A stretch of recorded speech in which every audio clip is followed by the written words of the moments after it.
오직 너 하나님의 사람아, 이게 우리를 향한 또 우리를 부르시는 그 하나님의 음성인 줄로 들으시기를 바랍니다. 성경에 나오는 많은 인물들이 있지요. 그런데 그 인물들에 대한 내용들을 이렇게 보다 보면 참 기가 죽을 때가 참 많이 있습니다. 참 저 사람들은 어떻게 저렇게 하나님을 잘 섬길까? 난 아직 멀은 것 같아. 저 사람들은 참 어떻게 저렇게 믿음으로 순종을 잘할까? 나는 너무나도 부끄러워하면서 그 인물들을 보면서 우리가 기가 죽게 되어지죠. 그러다 보니까 성경에 이렇게 보면 참 그렇게 신앙생활을 잘하는 인물들도 있지만 또 때로는 신앙생활을 잘 못하는 그런 인물들도 있습니다. 그래서 그런 인물들이 나오는 것을 보면 이 기가 좀 사는 것 같습니다. 실수도 하고 넘어지기도 하고 하나님께 혼이 나기도 하고 이런 사람들을 보게 되어지면 나와 뭔가 좀 비슷한 것 같아서 그렇게 또 좀 기가 사는 것 같아요. 그러한 사람 중에 한 사람이 누구냐면 바로 야곱입니다. 야곱의 생애를 보면 딱히 뭐 이렇게 드러내놓고 하나님을 잘 섬긴 사람이다라고 이야기할 만한 게 없는 것 같습니다. 잘 아는 것처럼 야곱은 참 거짓말을 잘하는 사람이었습니다. 그리고 야곱은 아주 교활한 그런 사람이었습니다. 야곱은 태어날 때부터 아주 남달랐지요. 그 어머니 리브가, 그 리브가의 태중에 쌍둥이가 있었지요. 그 쌍둥이가 태중에서 막 늘 싸웠습니다. 그 싸우는 가운데 있다가 첫째가 태어나고 둘째가 태어나는데 연이어서 나올 때에 그 둘째가 형의 발 뒤꿈치를 잡고 따라 나오게 되었습니다. 그래서 그 둘째 이름을 뭐라고 지었느냐 하면 발 뒤꿈치를 잡고 나온 자라는 뜻인 야곱이라는 이름을 지어준 것이죠. 그래서 야곱의 이름이 그렇게 되어진 겁니다. 그런데 이 야곱의 이름 속에는 발 뒤꿈치를 잡았다라는 그 단순한 의미뿐만 아니라 더 또 깊은 의미가 있습니다. 그것은 아주 교활하고 집요하고 또 경제심이 아주 강한 자이다라는 그런 의미가 야곱이라는 이름 안에 포함되어져 있습니다. 그리고 실제로 야곱은 그렇게 살았습니다. 우리나라에도 그러하지만 과거 이스라엘에 있어서도 장자의 권한은 아주 대단했지요. 이 야곱이 둘째임에도 불구하고 이 장자의 권한에 대해서 아주 강한 욕심이 있었습니다. 내가 저 장자의 권한을, 내가 저 장자에게 주어진 복을 내가 다 받아야 되는데 라는 그런 욕심이 야곱에게 있었던 겁니다. 어느 날 야곱이 집에서 팥죽을 쓰고 있는데 형 에서가 들에 나갔다가 이제 집으로 들어왔습니다. 너무나도 피곤하고 지쳤습니다. 배가 너무나도 고팠겠지요. 그래서 이 팥죽을 쓰고 있는 야곱에게 그 팥죽 한 그릇 나에게 달라고 요구를 합니다. 야곱은 동생으로서 형이 그렇게 피곤하고 지쳐 있을 때 요구할 때 당연히 주어야 되죠. 그런데 이 경쟁심이 강하고 또 아주 교활했던 야곱은 형과 거래를 하게 되어집니다. 내가 이 팥죽 한 그릇을 줄 테니까 형이 가지고 있는 장자의 권한, 장자권, 그거 나에게 달라고, 나에게 이 팔아라고 그렇게 이야기를 하게 되어집니다. 너무나도 지쳐 있었던 에서는 그만 그 장자의 권한을 야곱에게 주게 되어지죠. 이 장자의 권한이라는 것은 돈을 주고 사고 팔 수 있는 것이 아닙니다. 그럼에도 불구하고 야곱은 너무나도 교활했기 때문에 수단과 방법을 가리지 아니하고 자기의 야욕을 채우기 위해서 이 장자의 권한을 사게 되어집니다. 그러한 사람이 바로 이 야곱이었던 겁니다. 야곱의 아버지가 이삭인데 이 이삭이 이제 나이가 많이 들어서 이제 앞이 잘 보이지를 않습니다. 그래서 이삭이 이런 생각을 합니다. 내가 이제 갑자기 죽으면 안 되니까 이 장자에게 축복을 할 수 있는 그 권한이 아버지에게 있는데 내가 죽기 전에 이 축복을 장자에게 마음껏 하고 내가 죽어야 되지 않느냐 이런 생각이 들었던 것이죠. 그래서 장자인 에서에게 이야기를 합니다. 내가 너에게 축복을 하려고 한다. 그래서 너가 들에 나가서 짐승을 잡아서 나에게 맛있는 그 음식을 차려가지고 오너라 라고 이야기를 합니다. 그 이야기를 리브가가 듣게 되어지죠. 그래서 리브가와 야곱이 이 둘이가 짜가지고 그 아버지 이삭을 속이게 되어집니다. 에서가 들에 나간 사이에 마치 야곱이 에서인 것처럼 그렇게 꾸며가지고 그 아버지를 속이게 되어지죠. 그래서 이삭으로부터 그 장자가 받게 되어지는 복을 야곱이 다 받게 되어집니다. 이게 나중에 이삭에게 들통이 나게 되어지죠. 화가 난 에서는 얼마나 이 화가 났든지 내 동생 야곱이지만 내가 저 야곱을 죽여야 되겠다라는 그런 그 정도로 지금 화가 나 있습니다. 형 에서가 이렇게 화가 났다라는 것을 알았던 야곱은 그냥 있을 수 없어서 도망을 가게 되어집니다. 외삼촌 그 집 이게 하란이라는 곳에 있었는데 하란을 향하여서 이 야곱이 막 도망을 가게 되어집니다. 도망을 가는 가운데에 그가 한 곳에 머물게 되어집니다. 한참 이 도망을 가다가 이제 날이 저물게 되어지니까 잠을 자야 되죠. 그래서 들녘에서 노숙을 하게 되어지는데 그 노숙을 하고 있는 장면이 바로 오늘 우리가 읽었던 이 창세기 28장에 나와 있는 장면입니다. 이것을 보면 참 야곱이 얼마나 처량한지 모릅니다. 야곱은 그의 이름처럼 정말로 거짓된 방법으로 복을 얻으려 했던 사람이죠.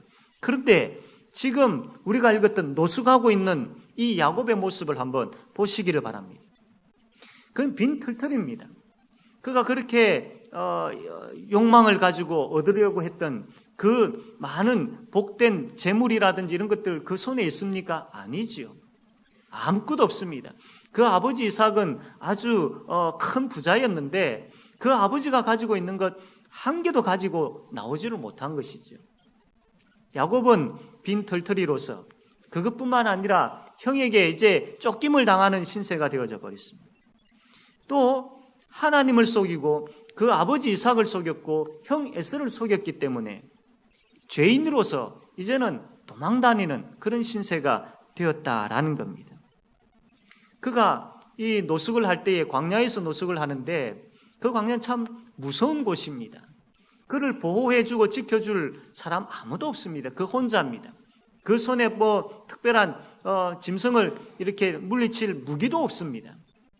아무것도 없다 보니까 굴러다니는 돌 그거 베개로 삼고 지금 참 불안과 공포 가운데 쪽잠을 자고 있는 것이 바로 이 야곱이지요. 이러한 야곱이 왜 여기 성경에 나와 있는지 참 궁금할 정도입니다.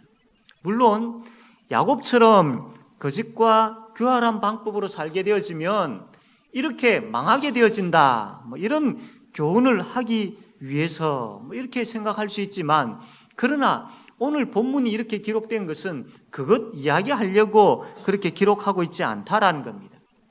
왜 하나님께서 이 정말로 어떻게 보면 성경에 나오지 말아야 될 사람이 아닌가라고 여겨질 정도의 야곱을 왜 여기에 기록을 해놓았겠습니까? 그 이유는 이러한 야곱에게 하나님께서 어떻게 하셨느냐를 하나님은 말씀하고 싶으신 것이지요. 하나님께서 이러한 야곱에게 찾아가셔서 어떻게 하셨는지 그것을 통하여서 하나님이 어떤 분이신지 하나님이 누구이신지 하나님께서 어떻게 역사하시는지 그것을 하나님께서 보여주시기를 원하시는 겁니다. 그래서 이 말씀을 통하여서 우리는 하나님이 어떤 분이신지를 알아야 됩니다.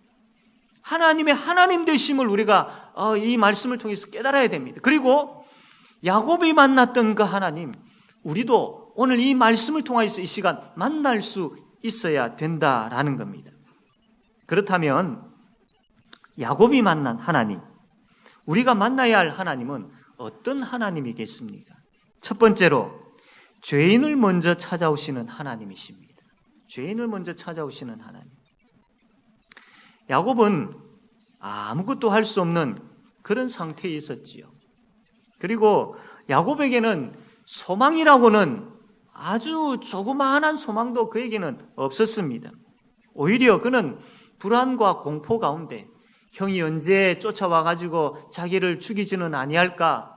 혹은 자기가 노숙하고 있는 그 주위에 다른 족속의 사람들이 와서 자기를 잡아다가 노예로 팔지는 아니할까?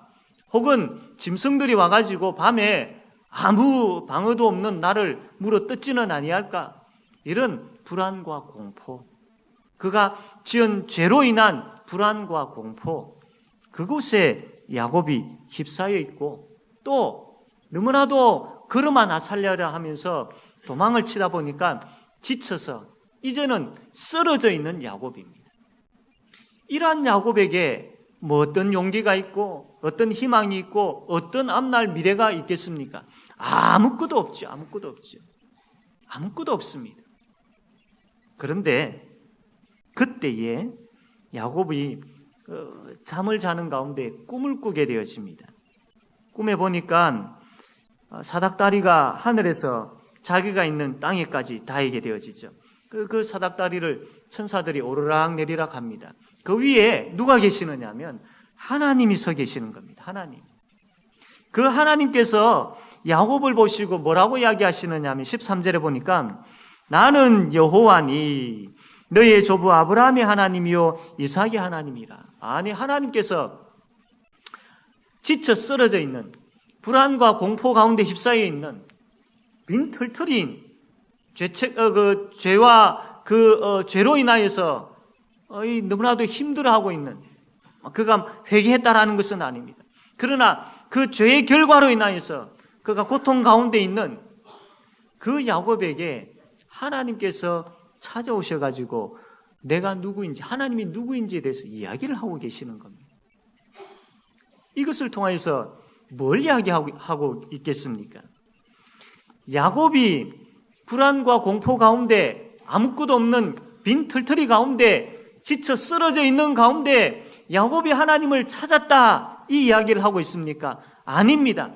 야곱은 하나님을 생각지도 않았습니다. 하나님을 찾으려고도 하지 않았습니다. 야곱의 생각 속에는 어떻게 하면 내가 살 수 있을까? 어떻게 하면 좀 더 멀리 도망갈 수 있을까? 이 생각으로 가득 차 있는 야곱입니다. 야곱은 하나님 생각지 않았습니다. 그런데 그러한 야곱에게 하나님이 먼저 찾아오셨다라는 겁니다. 그러한 야곱에게, 죄인인 야곱에게 하나님께서 먼저 찾아오셨다라는 겁니다. 본문은 지금 이것을 말씀을 하고 싶은 거죠. 사랑하는 성도 여러분, 우리는 이것을 아주 분명히 해야 됩니다. 우리가 먼저 예수님을 찾고 그분을 믿고 그 결과 우리가 구원을 받았다, 이것은 틀린 겁니다. 이것은 아닙니다. 좀 더 정확하게 이야기를 하면 하나님께서 죄인인 나를 먼저 찾아오셨고 나에게 믿음을 주셨고 내가 그 믿음으로 말미암아 구원을 받게 되어졌다, 이게 맞는 것이죠. 고로 하나님이 나를 먼저 찾아오신 겁니다. 나를 먼저 찾아오신 겁니다. 어느 날 내가 참 힘들어 있는 가운데, 아파 있는 가운데 내가 교회를 한번 나가볼까 싶어서 교회를 나올 수 있죠. 주위에서 권하여서 그래 나도 한번 예수님이라는 분을 한번 믿어볼까 라고 생각하여서 나올 수 있습니다. 그러나 우리가 생각할 때에 내가 먼저 예수님을 찾았고 내가 먼저 그 구원에 대한 갈급한 마음을 가지고 하나님 앞에 나왔다라고 이야기할 수 있지만, 그러나 엄격하게 이야기하면 그 마음을 주신 분이 하나님이십니다. 하나님이 나에게 먼저 찾아오셨기 때문에 그 마음이 생긴 거지요. 나에게 하나님이 먼저 찾아오셨기 때문에 내가 교회를 가고 싶은 마음이 생긴 겁니다. 그러므로 구원의 시작은 우리에게 있는 것이 아니라 하나님께 있다라는 겁니다. 요한일서 4장 10절 말씀 보면 사랑은 여기 있으니 우리가 하나님을 사랑한 것이 아니요 하나님이 우리를 사랑하사 우리 죄를 속하기 위하여 화목제물로 그 아들을 보내셨습니다. 하나님께서 우리를 먼저 사랑하셨다라는 겁니다. 로마서 5장 8절 말씀 우리 한번 다 같이 한번 읽어보겠습니다. 로마서 5장 8절입니다. 시작.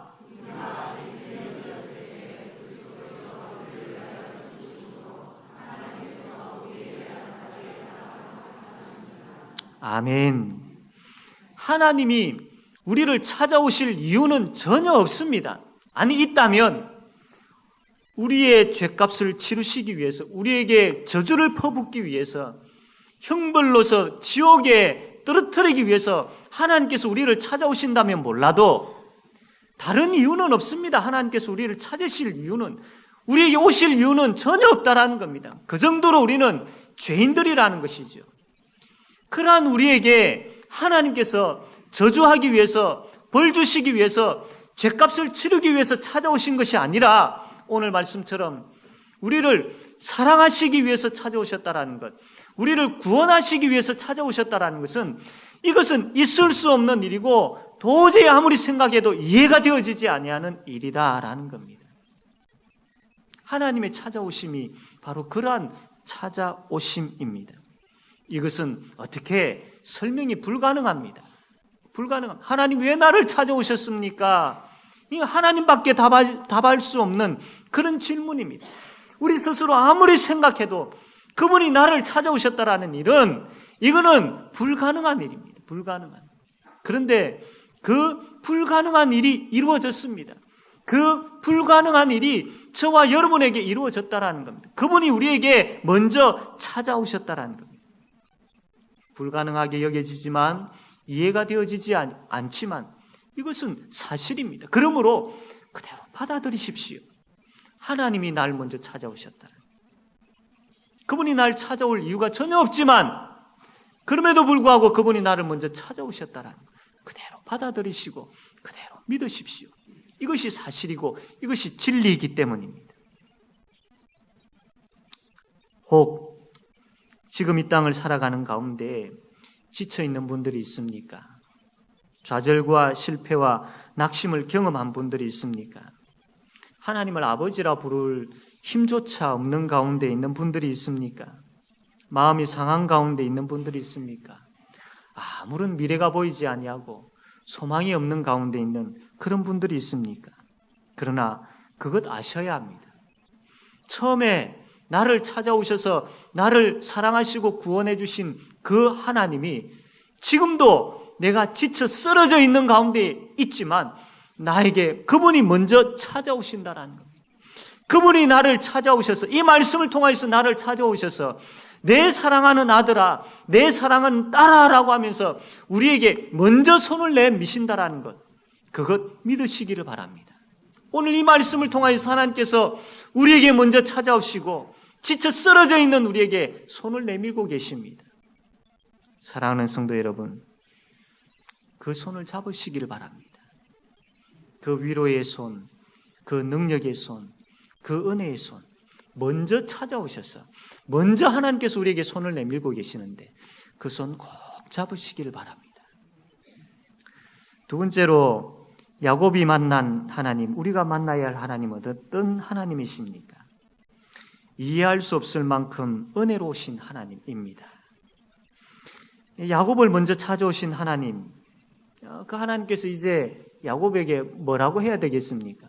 거짓과 교활의 삶을 살았던 야곱에게 당연히 그 죄에 대한 그 벌을 주셔야지요. 하나님께서 너 왜 그렇게 하셨느냐라고 꾸중하시면서 나는 이제 너를 버리겠다라고 그렇게 하셔야지요. 죄의 값은 사망이기 때문에 야곱에게 이제 너는 지옥이야라고, 너는 죽음이야라고 그렇게 당연히 말씀을 하셔야 되는 것입니다. 그런데 놀라운 일이 벌어졌습니다. 이해가 되어지지 아니하는 일이죠. 하나님은 저주 대신에 복을 이야기하고 있습니다. 복을. 조금 전에 야곱이 어떠한 사람이었는지에 대해서 말씀을 드렸지 않습니까? 복과는 전혀 상관없이 살았던 야곱입니다. 오히려 저주와 가까운 삶을 살았던 야곱이지요. 그러한 야곱에게 하나님께서 찾아오신 것만 해도 놀라운 일인데 찾아오셔서 그 야곱에게 하신 말씀이 복에 대한 말씀을 하고 있다라는 겁니다. 아브라함에게 하셨던 그 복에 대한 말씀, 그 아버지 이삭에게 하셨던 그 복에 대한 말씀, 야곱에게도 똑같이 하고 있습니다. 13절 말씀 보면 땅에 대한 그 약속을 하고 있는데 내가 누워있는 땅을 내가 너와 내 자손에게 주리니. 그리고 14절에 보면 후손에 대한 약속을 하는데 내 자손이 땅에 티끌같이 되어 내가 서쪽과 동쪽과 북쪽과 남쪽으로 퍼져 나갈지며. 어마어마한 이 후손에 대한 약속을 합니다. 그것뿐만 아니라 14절 하반절에 보면 또 복에 대한 약속을 합니다. 땅의 모든 족속이 너와 내 자손으로 말미암아 복을 받으리라. 너의 후손을 통하여서 오게 되어지는 그 그리스도로 말미암아 이 땅의 많은 족속들이 구원을 얻게 되어질 것이다. 이 복에 대한 약속의 말씀을 하고 있습니다. 그런데 여기까지는 그 할아버지 아브라함과 아버지 이삭에게 한 그 약속의 말씀입니다. 이것을 동일하게 야곱에게 했는데 이것만 해도 너무나도 놀라운 복의 말씀인데 이것뿐만 아니라 덧붙여가지고 15절에 이렇게 말씀을 합니다. 우리 15절 말씀, 28장 15절 말씀 우리 한번 다 같이 한번 읽겠습니다. 15절 시작.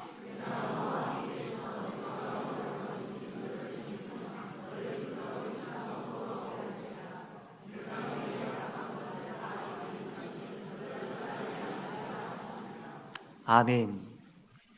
하나님께서 왜 이렇게 하셨을까요?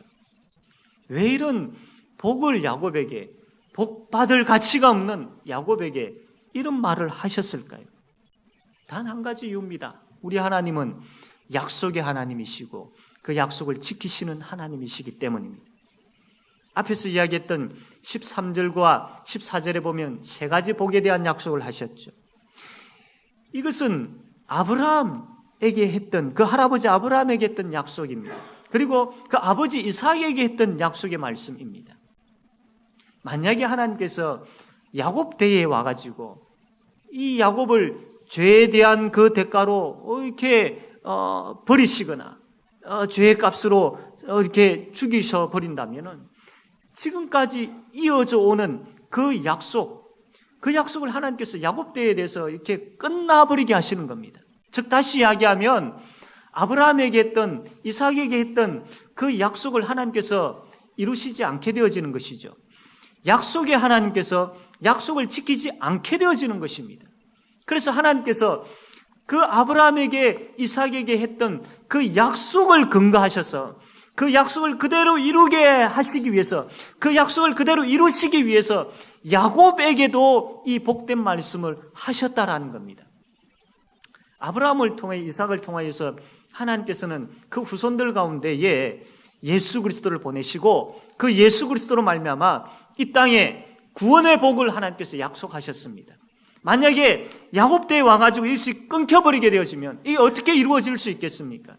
신실하신 하나님, 약속하시는 하나님, 끝까지 지키시는 하나님은 이 약속을 끝까지 지키기 위해서 그러한 야곱이지만, 정말로 부족한 야곱이지만 그러한 야곱에게도 동일하게 복된 약속의 말씀을 하셨다라는 겁니다.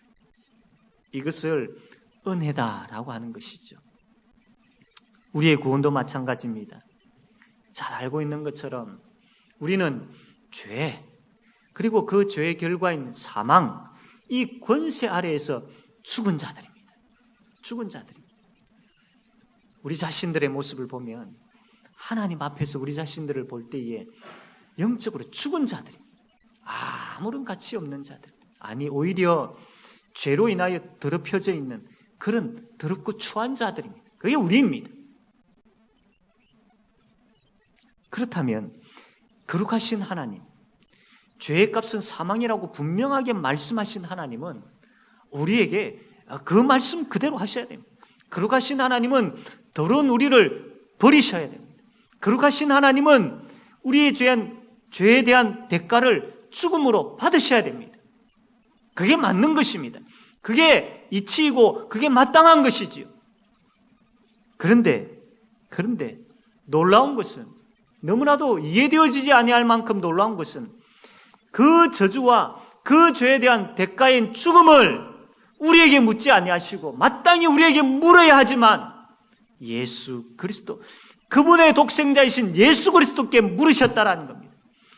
그 엄청난, 그 무시무시한 그 죄에 대한 대가를 나에게 철저하게 묻지 아니하시고 예수님께 물으셨다라는 겁니다. 그분의 십자가의 고통은요, 짐승이 각을 뜨는 듯한 그런 고통입니다. 짐승을 잡을 때에 어떻게 잡습니까? 그냥 단순하게 양 같은 걸 잡을 때에 칼로 찔러 죽여가지고 그렇게 그것을 끝내지 않습니다. 가죽을 벗기고 칼로 살을 도려내는, 각을 뜨는 그런 작업들을 하지 않습니다. 예수 그리스도의 십자가의 그 고통은 어마어마한 고통입니다. 짐승이 각을 뜨는 듯한, 그거와 비교할 수 없는 고통이 바로 십자가의 고통인데, 그 죄에 대한 대가가 우리 것이었어요. 그것을 하나님께서 우리에게 묻지 아니하시고 독생자이신 예수 그리스도께 물으셨던 겁니다. 예수 그리스도가 다 담당케 하셨던 겁니다. 사랑하는 성도 여러분, 이해가 되십니까? 이해가 되십니까? 아무리 생각해도 이것은 이해가 되어지지 않는 겁니다. 아무리 생각해도 우리의 계산적인 논리로서는 이게 맞아떨어지지가 않습니다. 그래서 이해되어지지 아니하는 은혜인 것이죠. 하나님께서 이러한 우리를 먼저 찾아오시고 그것도 모자라셔서 그 죄에 대한 대가를 예수 그리스도께 다 담당케 하셔서 우리를 구원하셨다라는 것은 은혜입니다. 제가 이 말씀을 준비하는 가운데 조금 걱정이 되었습니다. 이 십자가 구원에 대한 말씀은 우리가 다 알고 있는 내용인데 성도들이 어떻게 또 들으면서 어떻게 생각할까? 이것이 계속 반복되어지면 성도들이 식상할 텐데 이것을 또 어떻게 전해야 되고 어떻게 이들이 받아들일까? 이런 생각이 들었습니다. 그러나 그 전에 참 우리 목사님들과 말씀을 나누는 그 모임 가운데 있는데 그분들과 이야기하는 가운데 이런 이야기들이 생각났습니다. 복음을 전하는데 두려워하지 말자. 십자가 구원의 은혜가 반복되어지는 내용이지만 반복되어진다고 해서 그것을 두려워하여서 전하지 못하는 일들은 없어야 되지 않겠느냐. 이런 이야기를 나눈 적이 있습니다. 그렇습니다. 예수 그리스도의 이 십자가에 대한 사건, 이 십자가의 은혜는 계속 반복해서 증거되어져야 됩니다. 우리가 이 말씀을 통하여서 계속해서 들어야 될 그 복음의 말씀입니다. 왜냐하면 복음은 들어도 우리의 마음을 흥분시키기 때문입니다. 복음은 들으면 들을수록 우리를 더 성숙하게 만들기 때문입니다. 예수 그리스도의 십자가의 복음은 들으면 들을수록 우리가 영적으로 건강해질 뿐만 아니라 힘이 되기 때문입니다. 그러므로 이 복음을 우리가 그대로 받아들이고 들으셔야 됩니다. 듣고 또 듣고 들을 때마다 날마다 새롭게 들려져야 되고 들을 때마다 그 십자가 구원인 내 것임을 깨달아 알게 되어짐으로 인하여서 힘이 나야 되고 그 십자가의 은혜가 나에게 베풀어 주신 은혜임을 확신하고 또 확신함을 통하여서 더 흔들리지 아니하는 굳건한 믿음 위에 우리가 서 있을 수 있어야 되는 겁니다. 오늘도 십자가의 은혜는 우리에게 동일한 능력임을 믿으시기를 바랍니다. 우리는 이 십자가의 은혜의 능력 없이는 살 수 없는 자들임을 믿으시기를 바랍니다. 오늘도 그 십자가의 은혜가 우리 가운데 부어지고 또 부어지기를 소원하는 그런 저와 여러분 되어지기를 바랍니다. 하나님은 그 십자가의 은혜를 베푸신 하나님은 말씀으로서 그 십자가의 은혜의 손을 가지고 우리에게 내밀고 계십니다. 그 손 잡으시기를 바랍니다. 십자가의 은혜의 손을 우리에게 내미실 때에 변함없이 동일하게 오늘도 그 손 잡으십시오. 말씀을 통해서 내미실 때에 그 말씀을 그대로 받아들임으로 그 십자가의 은혜의 손을 잡으십시오. 그러면 우리에게 위로가 넘치게 되어지고 그러면 우리가 힘을 얻게 되어지고 그러면 우리에게 회개의 역사가 일어나게 되어지고 그러면 우리에게 부흥의 역사가 일어나게 되어질 줄로 믿습니다. 마지막으로 야곱이 만난 하나님, 우리가 만나야 할 하나님은 어떤 하나님이십니까? 세 번째로 우리가 두려워해야 할 하나님이십니다. 야곱이 꿈에서 이제 깨어났습니다. 꿈에서 깨어나서 그가 가졌던 감정이 어떤 감정이었느냐면 두려움이었습니다. 두려움. 아니, 하나님께서 생각지도 못한 그런 복된 말씀을 해주셨는데, 복에 되는 그 말씀을 해주셨는데, 그러면 그토록 은혜로운 말씀을 들으면 야곱이 기뻐해야지요. 그런데 야곱은 두려워했습니다. 근데 이 두려움은 우리가 생각하는 공포가 아니었습니다. 여기서 말하는 두려움이라는 것은 놀라움이었습니다. 경이로움이었습니다. 너무나도 감동적인 그런 마음이었다라는 겁니다. 우리가 예수 믿고 구원을 받았습니다 라고 했을 때 물론 기쁨이 생기죠. 그러나 먼저 생각해야 될 것은 단순한 기쁨이 아니었다라는 겁니다. 기쁨 이전에 뭔가가 우리에게 있었던 겁니다. 그것이 바로 구원의 은혜를 깨달으면 깨달을수록 기쁨보다 먼저 찾아오는 것이 두려움이더라는 겁니다. 경이로움이더라는 겁니다. 하나님 앞에서 두렵고 떨림으로 감동되어지더라는 겁니다. 하나님 앞에서 그 구원의 은혜가 얼마나 놀라운 것인지를 두렵고 떨림으로 인하여서 놀라게 되어지더라는 겁니다. 그것이 기쁨으로 나중에는 표현되어지는 것이죠. 단순하게 예수 믿고 구원받아서 나는 기쁘다 이렇게 표현할 수는 있지만, 그러나 두렵고 떨리는 가운데에 그 놀라움, 그 경이로움, 그 감동이 우리에게 먼저 일어나야 되는 것이죠. 죄인인 우리에게 감히 근접할 수 없는 하나님이 찾아오셨습니다. 온 우주 만물의 주인이신 하나님이 우리를 찾아오셨습니다. 찾아오신 그 하나님은 우리에게 구원의 복을 약속하셨습니다. 저주와 지옥의 흥별도 모자랄 우리이지만 전혀 생각지도 못한 구원의 복을 약속하셨습니다. 이해할 수 없는 은혜입니다. 이것을 우리가 깊이 깨달으면 깨달을수록 우리의 마음속에 두려움이 생기는 것이죠. 경이로움이 생기는 것이죠. 두렵고 떨리는 마음으로 놀라게 되어지고 감동하게 되어지는 그런 마음이 생긴다라는 겁니다. 그 하나님 앞에, 그 위대하신 하나님 앞에, 그 놀라우신 하나님의 권위 앞에, 그 놀라우신 하나님의 은혜 앞에 우리가 어떻게 엎드리지 아니할 수 있겠습니까? 엎드리지 아니할 수 있겠습니까?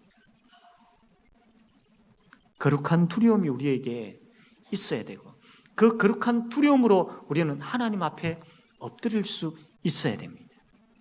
사랑하는 성도 여러분, 그 십자가의 은혜의 말씀을 들을 때에 하나님 앞에 엎드리십니까? 거룩한 두려움을 가지고, 두렵고 떨리는 마음을 가지고 말씀 앞에, 그 하나님 앞에, 그 은혜의 하나님 앞에, 그 하나님의 위엄 앞에 엎드리십니까? 거룩한 두려움 혹시 잃어버리지는 아니하였습니까? 그냥 대충, 그냥 그럭저럭 말씀을 받고 하나님을 대하지는 않습니까? 거룩한 두려움이 회복되어져야 됩니다. 우리는 복음 앞에 바로 서야 됩니다. 복음 앞에 바로 설 때에 구원의 감격과 눈물을 가지고 그 놀라우신 하나님의 위엄 앞에 엎드릴 수 있는 것이죠. 그때서야 우리는 비로소 기쁨이 뭔지를 압니다. 예수 믿는 기쁨이 뭔지를 압니다. 예수 믿고 구원받은 것이 뭔지를 압니다. 예수 믿고 구원받은 자가 어떤 복을 받았는지, 내가 지금 누리고 있는 것이 무엇인지를 알게 되어지는 것이죠. 거룩한 두려움이 회복되어질 때에 따라오는 것은 거룩한 기쁨이라는 것을 명심하시길 바랍니다. 이제 말씀을 맺겠습니다. 구원은 우리의 것이 아닙니다. 우리의 노력으로 얻어지는 것이 아닙니다. 하나님께서 먼저 우리에게 찾아오셨습니다. 하나님께서 먼저 우리에게 손을 내미셨습니다.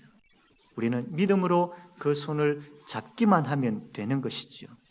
예수 그리스도 의지하여서 그분이 내민 그 손을 결코 이제는 놓지 마시기를 바랍니다. 감격하며 놀라며 거룩한 두려움을 가지고 그분의 손을 꼭 잡으시기를 바랍니다. 하나님께서 야곱에게 하신 그 복된 말씀 가운데에 참 야곱이 위로가 되어지고 야곱에게 위로가 되어지고 힘이 되어지는 말씀이 15절 말씀이었는데, 물론 앞에 그 구원에 대한 말씀은 두말할 것도 없고 지금 그가 처해 있는 상황 가운데서 그에게 힘이 되어지는, 그 구원의 하나님이 어떤 힘이 되어지는 말씀을 하셨는지 15절 말씀이 나와 있는데, 우리 한번 다 같이 다시 한번 읽어봅시다. 28장 15절입니다. 28장 15절 말씀 다 같이 한번 읽겠습니다. 시작.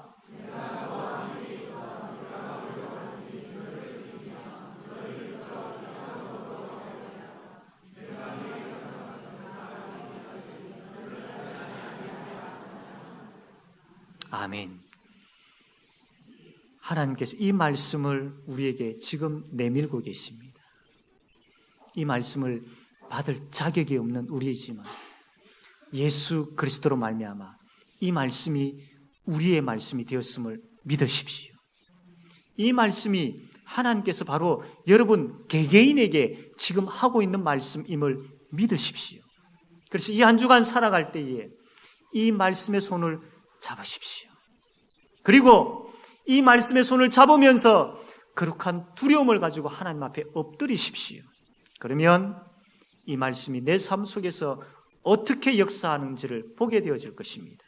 그리고 이것을 봄을 통하여서 진짜 기쁨, 진짜 감사, 진짜 찬양이 우리 속에서 넘치게 되어질 줄로 믿습니다. 이 은혜가 이 한 주간도 우리에게 충만하게 되어지기를 바랍니다. 아멘.